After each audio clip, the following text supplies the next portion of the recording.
Just in time for another heat wave to hit New York City, I have a summer tip for you. Staying hydrated with cold brew teas. Now, I find that this method works the best with herbal teas or even with spices. I discovered this last summer when I had all these spices on hand and I just could not cook in the months of July and August because of the heat. And I thought, well, what would it taste like if I just put it in water overnight? And lo and behold, this turned out to be one of my favorite ways to use spices in the summer is just adding a tablespoon of spices to a large jar, fill it up with water, and let it sit overnight in the fridge. Day 2, you'll have this delicious tart, fruity tea, and the hibiscus is particularly beautiful to look at and very puckery to enjoy. Thirst quenching for those hot days. My favorite spices to brew into tea is the tart ones. So hibiscus, sour plum, mango umchur, which has a slightly savory saltiness to it, so it kind of tastes like Gatorade, and mint. Obviously, mint is so refreshing. It goes perfectly with the hibiscus too. And that's really all there is to it. I live in New York City. I trust the tap water, so I just use straight tap water. If you don't live in New York City and your tap water sucks, you can use any other water that you usually use for drinking. And as I'm filling it up, I'm just swishing the jar a little bit so that all the spices get broken up and not clumpy and hydrated. If the leaves are dry like the mint, they might sit on top a little bit. You just want to make sure everything is wet. And all you got to do is lit it and mark it. Truly one of the most useful things I came away with from my restaurant days is marking everything that goes into the fridge so that I know what it is and when I made it.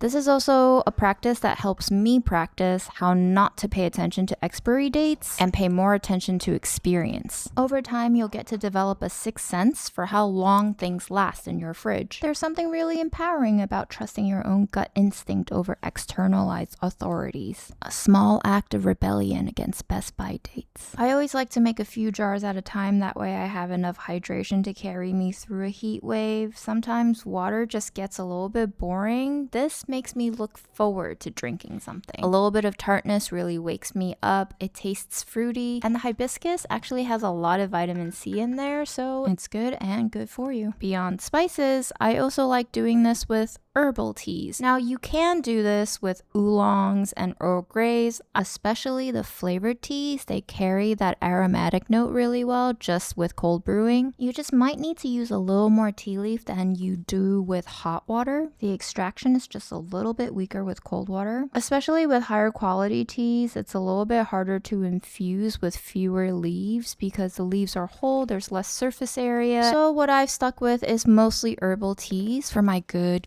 tea leaves, I tend to still brew them hot and then I just cool them off and fridge them anyway, because in the summer I just can't be drinking hot teas yet. I know some OG Chinese people are like, drink hot to cool you down. I'm not Chinese enough for that yet, but you know, maybe one day I'll get there. In terms of herbal teas, I really like this Yopon tea. I'm not sure how to pronounce it. It has a little bit of caffeinated feel to it. It has a little bit of like this slightly grassy herbal bitter medicinal taste to it. And very similar to that is red raspberry leaf tea. I've been using red raspberry leaf tea in my, to put it bluntly, non-bleeding menstrual days, because you know, I feel like for people who go through the menstrual cycle, every day is part of the menstrual cycle. If you know, you know. A lot of people use red raspberry leaf to kind of soothe over their pregnancies, and apparently it regulates your menses as well. However, for me, I've discovered that when I drink it during my bleeding cycle, it actually kind of worsens the pain sometimes while reducing the bleeding, which isn't ideal for me, but your mileage may vary. These things work differently on everybody. I have discovered though that when I do drink it in the 2 weeks leading up to my period,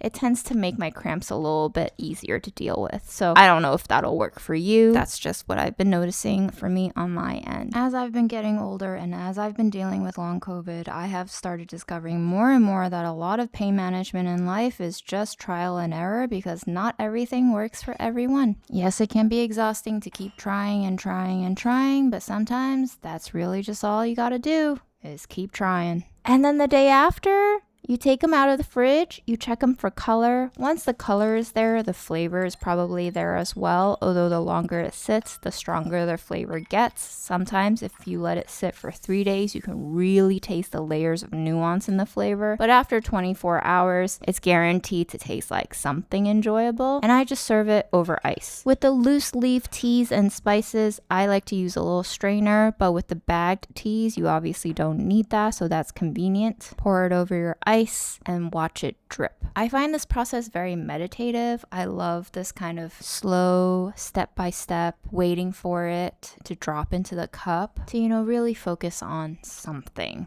Just one thing at a time. If you see any tea leaves floating to the top of the jar, just give it a good shake and let it immerse itself in the water. And if you have a lot of loose leaf falling into your strainer, you can definitely dump that leaf back into the jar. You can strain and dump it back and brew it again. I find that you can usually rebrew most of these at least once. However, if you only use a tablespoon for this large jar, the second brew might not be that flavorful, especially when it comes to the fruitier ones like hibiscus and mango. You'll still extract some color, but the flavor will just be very, very light, which you might like. I don't know what you like. You'll know what you like once you experiment with it. So all you gotta do is experiment with it. I don't do this every day, but sometimes when I feel like playing, I like to mixology these teas together. The surefire one that I like to play with is hibiscus, mostly because of the visual effect that it gives me. Seeing that red swirl into the other lighter, blonder teas just makes my heart flutter. And sometimes something is worth doing if it just gives you a few seconds of delight. And it tastes pretty good too. The hibiscus does tend to go better with the sour fruity teas like the amchur and the plum. It does go well with the mint. It does not go very well for me with the red raspberry leaf and the yopon because those are a little bit more bitter and medicinal. So the flavors are a little bit jarring and they might clash. But you do you. You find out what teas you like to cold brew and just stay hydrated this summer. The best part about this is that I can take it on the go. I don't have to pay for a beverage when I go out. You know me, budgeting all the way through the end of life. That's what keeps me alive. What's your favorite thing to drink in the summer? Drop us a comment down below so we can see the light. Share the light. Share delight. And finally, because Memo's been waiting for his little snacky and hydration as well, we're gonna give him a little bit of a puree tube treat on top of his kibble. Hope you're doing well, and until next time, feed yourself good things.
What you doing?